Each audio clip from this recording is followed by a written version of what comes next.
বন্ধুরা নমস্কার। গতকালকে এক্সিট পোল প্রকাশিত হওয়ার পর এখনো পর্যন্ত অনেকেই আমাকে অনুরোধ করেছেন ব্যক্তিগতভাবে, কেউ ফোন করে, কেউ নানানভাবে, যাতে এক্সিট পোল নিয়ে একটা বিশ্লেষণাত্মক ভিডিও করি এবং আপনাদের সঙ্গে সামনে সেটাকে প্রস্তুত করি। আমি গতকালকে করিনি ইচ্ছাকৃতভাবে, আজকে বিষয়টা করব বলে রেখে দিয়েছি। তার কারণ হলো, তার আগে আমি একটু শুনে নিতে চেয়েছিলাম যে মানুষের অভিমত কী। গতকালকে রাত থেকে আজকে পর্যন্ত সারা ভারতবর্ষে অসংখ্য মানুষের সঙ্গে আমার কথা হয়েছে। তার মধ্যে সর্বভারতীয় প্রমিনেন্ট জার্নালিস্ট আছে, প্রমিনেন্ট পলিটিক্যাল লিডার আছে, আরএসএসের অধিকারী রয়েছেন এবং নানান অংশে যারা বুদ্ধিজীবী, সারা দেশের খবরাখবর রাখেন, যারা সারা দেশের বিভিন্ন বিষয় সম্বন্ধে অবগত থাকেন এবং খুব স্পেসিফিক হয়ে তারা অবগত থাকেন, সে সমস্ত অসংখ্য মানুষের সঙ্গে আমার ব্যক্তিগত সম্পর্ক সূত্রে তাদের সঙ্গে আমার ফ্রি অ্যান্ড ফ্র্যাঙ্ক কথাবার্তা হয়। আর সেই কারণে আমি তাদের কারোর নাম কখনো বলি না, যেহেতু ব্যক্তিগত সম্পর্ক এবং সম্পর্কে একটা বিশ্বাসযোগ্যতা রয়েছে। সেহেতু যে এক্সিট পোল বেরিয়েছে, সেই এক্সিট পোলটা দেখার পরে সবাই অবাক হয়েছে। এবং এটাও বলে রাখি, আমি বিজেপির অনেক লোকের সঙ্গে আমার কথা হয়েছে যারা এক্সিট পোলে হতাশ হয়েছেন। এবার বিজেপির লোক হতাশ হবেন এই কথাটা শুনলে আপনারা অবাক হয়ে যেতে পারেন। আপনাদের মনে হতে পারে এটা একেবারে মিথ্যা, একেবারে ভুয়া খবর, কিন্তু এটা বাস্তব সত্য। এটাই গ্রাউন্ড রিপোর্ট। কি কারণ হলো, যেরকমভাবে রিপোর্ট 300-র উপরে, 350-র উপরে এনডিএকে দেখানো হচ্ছে, তাতে বিজেপির লোকরা ধরে নিয়েছে, মানে এই কারণে আশা হতো যে তাদের মনে হয়েছে যদি এইরকম বিশাল সংখ্যাগরিষ্ঠতা নিয়ে আরেকবার যদি সরকারে আসে, তাহলে এমনিতেই তো দলে তাদের 5 পয়সার ভ্যালু নেই কার্যকর্তাদের, তখন তাদের অবস্থা আরও খারাপ হয়ে যাবে। কারণ বহু জায়গাতে দলের জন্য দীর্ঘদিন ধরে খেটে আসা মানুষ, তারা এখন দলের ভেতরে তাদের জন্য খাটছে যাদের বিরুদ্ধে একসময় তারা লড়াই করেছিল। এটা ত্রিপুরাতে যেমন, পশ্চিমবঙ্গে তেমন, এটা আসামে তেমন, এটা বিহারে, উড়িষ্যাতে, মধ্যপ্রদেশে, মহারাষ্ট্রে, উত্তরপ্রদেশে, সর্বত্র সেম চিত্র। তার কারণে তারা চেয়েছে, বিজেপির অধিকাংশ জায়গাতে বিজেপির কার্যকর্তারা চেয়েছে মনে প্রাণে যে বিজেপি ক্ষমতায় আসুক, কিন্তু একক সংখ্যা গরিষ্ঠতা নিয়ে ক্ষমতায় যাতে না আসে বিজেপি কোনোভাবেই। তারা চেয়েছে যে সরকার আসুক, সরকার দুর্বল হয়ে আসুক, কারণ দুর্বল হয়ে এলে তাদের মিনিমাম ভ্যালু থাকবে, তাদেরকে তাদের কথা শুনবে, তাদের পাত্তা দেবে। আর যদি আরেকবার যদি অস্বাভাবিক সংখ্যাগরিষ্ঠতা নিয়ে আসা হয়, তাহলে তাদেরকে পাত্তা দেওয়ার কোনো প্রয়োজনই থাকবে না। এই কারণে তারা অবাক হয়েছে।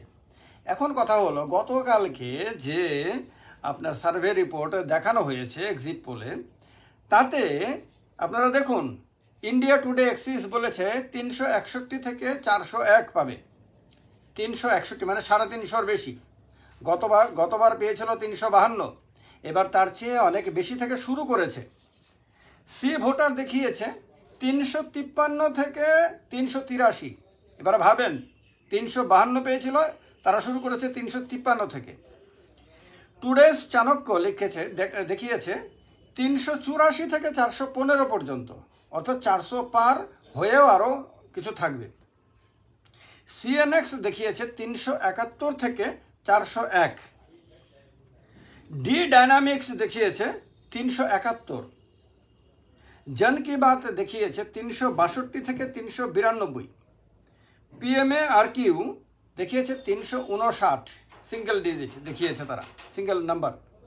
এবার 19-এর কথা বলবো, তার আগে আমি বলে নিই, খেয়াল করে দেখুন, এই যে সংখ্যাগুলো বললাম, এই যে সংস্থাগুলোর কথা বললাম, তারা কেউই 350-র নিচে নামে না। এখন 352 যেবার পেয়েছিল 2019 সালে, সেবার পুলওয়ামার ঘটনা হয়েছিল, যখন সারা দেশে একটা রাষ্ট্রবাদের ঢেউ বয়ে গিয়েছিল। নরেন্দ্র মোদীজির পপুলারিটি সারা ভারত না, শুধু ভারত ছাড়িয়ে সারা বিশ্বে ছড়িয়ে পড়েছিল, ব্যাপক জনপ্রিয়তা ছিল। সারা ভারতবর্ষে, সারা পৃথিবীতে শুধু মোদি মোদি মোদি মোদি চলছিল। মোদির বিরুদ্ধে কোথাও কোনো ধরনের কথা বলার কোনো সুযোগ কারোর কাছে ছিল না। প্রশান্ত কিশোরই বলেছেন 2024-এ মোদির সেই ছবি তো নাই, তাতে অনেকটা দাগ লেগেছে, অনেকটা কমে গেছে মোদির ইমেজ। সেটা প্রশান্ত কিশোর বলেছেন, যে প্রশান্ত কিশোরে আবার বলছেন যে 300-র বেশি সিট পাবে বিজেপি। তিনি বলছেন যে মোদি লেহের নাম কি কোই চিজ নেই হ্যায়। এবার বলেন, সেই রকম অবস্থাতে পুলওয়ামা নাই, রাষ্ট্রবাদের ঢেউ নাই, মিডিয়াগুলোতে রাম মন্দির নিয়ে আর কোনো নিউজই আসে না, হিন্দুত্ববাদের কোনো ঢেউ নাই বলছে, তারপরেও তারা শুরু করছে এক্সিট পোলে 350-র পরে। তাহলে কি ভয়ঙ্কর, মানে তাদের বিশ্বাস কি ভয়ঙ্কর। তাহলে কি এখানে প্রথম প্রশ্ন আসে যে তাহলে কি নরেন্দ্র মোদীজি যে পার্লামেন্টে দাঁড়িয়ে 400 পার করেঙ্গে বলেছিলেন, এইটাকে এস্টাবলিশ করার জন্য এক্সিট পোলে পরিকল্পিতভাবেই হয় 400 পার দেখানো হয়েছে কেউ কারোর দ্বারা, না হলেও 400-র কাছাকাছি দেখানো হয়েছে।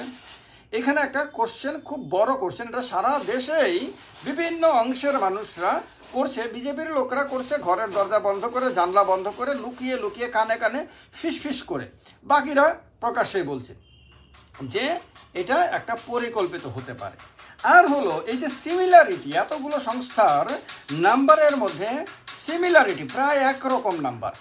আমাকে গতকালকে একজন সর্বভারতীয় সাংবাদিক, যিনি বিবিসির সাংবাদিক ছিলেন, যিনি ইকোনমিক টাইমসের সাংবাদিক ছিলেন, যিনি একটা ইউনিভার্সিটির ডিন ছিলেন, যিনি মাস কমিউনিকেশন এবং জার্নালিজমে যিনি পড়াতেন দীর্ঘদিন ধরে, বিশাল অভিজ্ঞতা সম্পন্ন, আমার চেয়ে অন্ততপক্ষে নাই করে হলো 15-16 বছরের বয়সে বড়, তিনি বিশাল অভিজ্ঞতা এবং সাংবাদিক হিসাবে, রাজনৈতিক বিশ্লেষক হিসাবে, অর্থনীতিবিদ হিসাবে বিশাল অভিজ্ঞতা সম্পন্ন, তিনি দিল্লি থেকে আমাকে বলছিলেন যে এই এক্সিট পোল দেখে মনে হচ্ছে যে এক্সিট পোলটা কোনো একটা কম্পিউটারে টাইপ করা হয়েছে, একটা অফিসে বসে একই ধরনের কয়েকটা মানুষকে দিয়ে তো এগুলি টাইপ করানো হয়েছে। টাইপ করার সময়ে আপনার একটা প্রিন্ট বার করার পরে আবার নাম্বারটাতে একটু সামান্য অদল বদল করে আর একটা প্রিন্ট আউট করে, আবার কয়েকটা নাম্বার এদিক ওদিক করে আবার একটা প্রিন্ট আউট করে, এইরকম করে করে বিভিন্ন সংস্থাগুলোর অফিসে পাঠিয়ে দেওয়া হয়েছে এবং বলে দেওয়া হয়েছে সঙ্গে হয়তো প্যাকেটটাকে গিয়ে থাকতে পারে, মিষ্টির প্যাকেট হতে পারে, অন্য কিছুর প্যাকেটে হতে পারে, ওরা মানে একটা জাস্ট মজার ছলেও বলে থাকতে পারে, এটা একটা ধারণার কথা বলে থাকতে পারে, পাঠিয়ে দেওয়া হয়েছে। তারপর সেইগুলিকে এক্সিট পোল হিসেবে দেখিয়ে দেওয়া হয়েছে। তো এক্সিট পোল যারা করে এরা সবাই কোম্পানি, এরা সবাই ব্যবসায়িক প্রতিষ্ঠান, এটা একটা ব্যবসা, একটা বিজনেস। আপনার কাছে সেই দক্ষতা থাকলে আপনিও সেই কোম্পানি শুরু করতে পারেন। তো এইটা একটা বিরাট বড় ব্যবসা। আর ব্যবসার মধ্যে দুটো জিনিস থাকে, একটা হলো লাভ, একটা হলো ক্ষতি। কোনো ব্যবসায়ী পৃথিবীতে এমন নাই যে ক্ষতি চাইবে, আর লাভের সামান্যতম সুযোগ চাইলে থাকলে সেটাকে কাজে লাগাবে না, এমন কোনো ব্যবসায়ী হয়তো পৃথিবীতে অন্ততপক্ষে নাই। তো এই কারণে যখন ইলেকশন আসে তখন এই সমস্ত কোম্পানির মালিকরা আশা করে বসে থাকে তীর্থের কাকের মতো যে এই সুযোগে কিছুটা ব্যবসা করে নেওয়া যাবে, আরও কিছু লাভ। একটা হলো তো বিভিন্ন চ্যানেলগুলোতে যখন দেখানো হবে তখন তার থেকে বিজ্ঞাপন নিয়ে সেই চ্যানেল থেকে তো একটা তাদের আসেই। এবার যদি এই নাম্বার দেখাতে গিয়ে যদি কোনো রাজনৈতিক দলের কাছ থেকেও যদি তাদের কিছু দক্ষিণা পাওয়া যায়, তাহলে এটা উপরি পাওনা, বোনাস পাওনার মতন হয়ে যায়। দুর্গাপূজার সময় যেমন বোনাস দেওয়া হয় সরকারি এবং বেসরকারি কর্মচারীদেরকে, তো এটা বোনাসের মতন হয়। তো সেই ক্ষেত্রে যেখানে কোনো ঢেউ এইবার নাই, একেবারে 100% এটা সত্য, কোনো ঢেউ নাই এবার, কোনো দলের পক্ষে নাই, না বিজেপির পক্ষে কোনো ঢেউ, না কংগ্রেসের পক্ষে কোনো ঢেউ, না সমাজবাদী পার্টির পক্ষে কোনো ঢেউ, না উদ্ধব ঠাকরের পক্ষে কোনো ঢেউ, কোনো দলের পক্ষে কোনো ঢেউ নাই। একেবারে এটা হলো একদম নির্জলা সত্য। এটা, এই সত্যের মধ্যে কোনো জল মেশানো হয়নি। সারা ভারতবর্ষের আসমুদ্র হিমাচল প্রত্যেকটা মানুষের এটা একেবারে গ্রাউন্ড এক্সপিরিয়েন্স, কোনো ঢেউ নাই, ঢেউহীন নির্বাচন এবার। সাধারণ মানুষ 2014 সালে নরেন্দ্র মোদীজির সঙ্গে আমি জন্য কাজ করেছি, মাসের পর মাস কাজ করেছি। সাধারণ মানুষ যেভাবে মুখ খুলে কথা বলেছে, সারা ভারতবর্ষে যেরকম উথাল পাথাল করে দিয়েছিলেন নরেন্দ্র মোদী, যেখানেই তিনি ভাষণ দিতে শুধু মঞ্চে উঠলেই চলতো, সামনে থেকে লক্ষ লক্ষ মানুষের জয়ধ্বনি শুরু হয়ে যেত, সেগুলি এবার কেউ দেখেনি ভারতবর্ষে, কোথাও দেখেনি। হ্যাঁ, এটা ঠিক, উড়িষ্যাতে আপনার সরকার বিরোধী ঢেউ ছিল, মানে একটা বিশাল একটা মানুষের আক্রোশ ছিল, পশ্চিমবঙ্গে আক্রোশ ছিল, অন্ততপক্ষে এই দুটো রাজ্যে সবাই দেখেছে আক্রোশ ছিল। অ্যাজ এ হোল সারা ভারতবর্ষে কোনো, না সরকারের বিরুদ্ধে তীব্র আক্রোশ ছিল, না সরকারের পক্ষে কোনো তীব্র ঢেউ ছিল, পক্ষে বিপক্ষে কোনো দিকে কিছু ছিল না। এইরকম অবস্থাতে রেজাল্ট এইরকম যে দেখানো হয়েছে, এটা অস্বাভাবিক। এটা যদি টোটাল ম্যানেজ করে নিয়ে যদি এটা হয়ে থাকে, তাহলে তো অস্বাভাবিক কিছু হয়েই যেতে পারে, তাহলে মিলে যেতে পারে। যদি অনেকে বলে যে ইভিএম মেশিন হ্যাকিং ট্যাকিং আরও কি কাউন্টিং স্টেশন ম্যানেজমেন্ট ইত্যাদি সব যদি অ্যাকচুয়ালি গ্রাউন্ডে যদি হয়ে থাকে এরকম, তাহলে এর চেয়ে বেশি নাম্বার পেলেও অবাক হওয়ার কিছু নাই। আর যদি তা না হয়ে থাকে তাহলে এক কথা এটা ইম্পসিবল। এই এক্সিট পোল যারা করেছে তারা অন্য কোনো ব্যাকডোর কোনো এগ্রিমেন্টের ভিত্তিতে করেছে বলে মনে হয়। এটা সাধারণ মানুষের মনে হওয়ার অধিকার সবার রয়েছে দেশে। এবার 2019-এর এক্সিট পোল এরা কি দেখিয়েছিল আপনাদেরকে বলবো, তাহলে আপনাদের কম্পেয়ার করতে অনেক সহজ হয়ে যাবে। 2000 এক্সিট পোল 19-এর, তার আগে কিন্তু পুলওয়ামার ঘটনা ঘটেছিল। একবার মনে করে দেখেন, মাত্র 5 বছর আগে কি বিশাল রাষ্ট্রবাদের ঢেউ, দেশপ্রেমের ঢেউ সারা ভারতবর্ষে ছড়িয়ে পড়েছিল। নরেন্দ্র মোদীজির ইমেজ তুফান সৃষ্টি করে দিয়েছিল সারা ভারতবর্ষে না সারা পৃথিবীতে। সেইবার ইন্ডিয়া টুডে এক্সিস দেখিয়েছিল 339 থেকে 365, 400 ধারে কাছে যায়নি। নিউজ 18 ইপসস এরা দেখিয়েছিল 336, তার চেয়ে অনেক বেশি পেয়েছে এনডিএ। টাইমস নাও ভিএমআর এরা দেখিয়েছিল 306, 352 থেকে কত কম দেখেন আপনারা। রিপাবলিক টিভি, যে অর্ণব গোস্বামীর রিপাবলিক টিভি, যারা এখন পৃথিবীতে সবচেয়ে বড় রাষ্ট্রবাদী সম্ভবত অর্ণব গোস্বামী, তখন কিন্তু রাষ্ট্রবাদী ছিল না, কিন্তু মানে নরেন্দ্র মোদীজি প্রধানমন্ত্রী হওয়ার আগে কিন্তু রাষ্ট্রবাদী ছিল না, এরকম রাষ্ট্রবাদী কোনো ভাবমূর্তি কিন্তু দেখা যায়নি তখন। তো রিপাবলিক টিভি সি ভোটার 287 এনডিএকে দেখিয়েছিল। আমি কিন্তু বিজেপির কথা বলছি না এতগুলো নাম্বারে, শুধু এনডিএর কথা বলছি। তাহলে এনডিএ মিলিয়ে 287, Republic TV, Arnab Goswami Republic TV দেখিয়েছিল, একবার কল্পনা করেন তো। আর পেয়েছিল 352। নিউজ 24 চাণক্য তারা একমাত্র, তারা এক্সাক্ট দেখিয়েছিল, তারা এনডিএকে 350 দেখিয়েছিল। যে নিউজ 24 প্রচণ্ডভাবে এনটি বিজেপি সংবাদ বেশি দেখিয়েছে গত 5 বছরে, তারা দেখিয়েছিল 2019-এ 350। অর্ণব গোস্বামীর কথা মেলেনি, কিন্তু নিউজ 24-এর যারা বিজেপি বিরোধী হিসেবে, যারা বিজেপি লোকদের দ্বারা পরিচিত, তাদের কথা কিন্তু মিলে গিয়েছিল। 350 দেখিয়েছিল, 352 পেয়েছিল। এবিপি নিয়েলসন মাত্র 277 আসন দেখিয়েছিল এনডিএকে, তাহলে বিজেপি আরও অনেক কম হবে।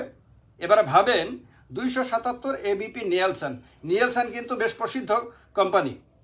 India TV C N X, India TV Rajat Sharma, আপনারা সবাই জানেন প্রচণ্ড মোদী ভক্ত, প্রচণ্ড বিজেপি ভক্ত, এবং নরেন্দ্র মোদী প্রধানমন্ত্রী হওয়ার পরে ওনার মধ্যেও একটা রাষ্ট্রবাদের ঢেউ ওনার ভেতরেও জেগে ওঠে। এর আগে কিন্তু কোনো রাষ্ট্রবাদী চেহারা কিন্তু ওনারও ছিল না। তো এদেরকে অপরচুনিস্ট, সুবিধাবাদী বলবেন কিনা অর্ণব গোস্বামীকে বা আপনার রজত শর্মাকে, সেটা আপনাদের ব্যাপার। এই ইন্ডিয়া টিভি সিএনএক্স 2019 সালে এনডিএকে দেখিয়েছিল 300, পেয়েছে 352। এবার ভাবেন নিউজ এক্স নেতা, এরা তো এনডিএকে দেখিয়েছিল 242। এবার ভাবেন মানে 100-রও বেশি সিট কম দেখিয়েছিল। এবার এই যে সংখ্যাগুলো আপনাদের কাছে কেন বললাম এই কারণে যে এক্সিট পোল যারা করে তারা ব্যবসায়িক প্রতিষ্ঠান, তারা ব্যবসার জন্য করে এটা, আর রাজনৈতিক দলগুলো তাদের সুবিধা মতন এদেরকে কাজে লাগায়। তো এবারেও সেই রকমভাবে কাজে লাগিয়েছে বলে অনেক মানুষের ধারণা। তো এই কারণে এক্সাক্ট পোল একটা হলো এক্সিট পোল, যেটা মানুষ ভোট দিয়ে বেরিয়ে গেলে পরে তাদেরকে জিজ্ঞেস করে তাদের মতামত নিয়ে একটা হিসাব করা হয়, মোটামুটি 100 জনের মধ্যে কতজন লোক কাকে ভোট দিয়েছে বলে। আর এক্সাক্ট পোল কবে আসবে, মানে সঠিক পোল আসবে 4 তারিখ দুপুর নাগাদ। তো ততক্ষণ পর্যন্ত আপনি যে দলের সমর্থক হন না কেন, আপনার এখন গায়ে রং মাখানোরও কোনো কারণ নাই, আপনার নিরাশ হতাশ হওয়ারও কোনো কারণ নাই। আপনি আসল দেখেন, ভারতবর্ষের মানুষ, ভারতের জনতা হলো ভারতবর্ষের গণতন্ত্রের মালিক। এর মধ্যে আপনিও পড়েন, আমরা সবাই পড়ি। এর মধ্যে 140 কোটি মানুষ মানে এই দেশের মালিক। তো এই 140 কোটি মানুষের মধ্যে যে 97 কোটির মতন ভোটার রয়েছে, তার মধ্যে মোটামুটি 70%-এর আশেপাশে যারা ভোট দিয়েছেন, তারা কোন কোন পার্টিকে তারা ভোট দিয়েছেন সবাই অ্যাজ এ হোল, সেটা বেরোবে সেই দিন। তো সুতরাং সেটা দেখার আগে পর্যন্ত কারোর কাঁদারও প্রয়োজন নাই, কারোর হাসারও প্রয়োজন নাই।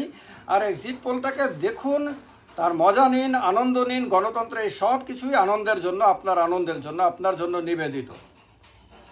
ভালো থাকুন সবাই, সুস্থ থাকুন। আর যে কোনো অবস্থাতেই যে জিতুক না কেন দেশের প্রতি দায়বদ্ধ থাকুন, কারণ জননী জন্মভূমিশ্চ স্বর্গাদপি গরীয়সী। ভারতই সব, মানে আমরা 2 দিন থাকবো, 2 দিন পরে চলে যাব, কিন্তু আমাদের দেশ থাকবে, অমর হয়ে থাকবে। সুতরাং দেশের প্রতি দায়বদ্ধ থাকুন। ভালো থাকবেন। জয় হিন্দ।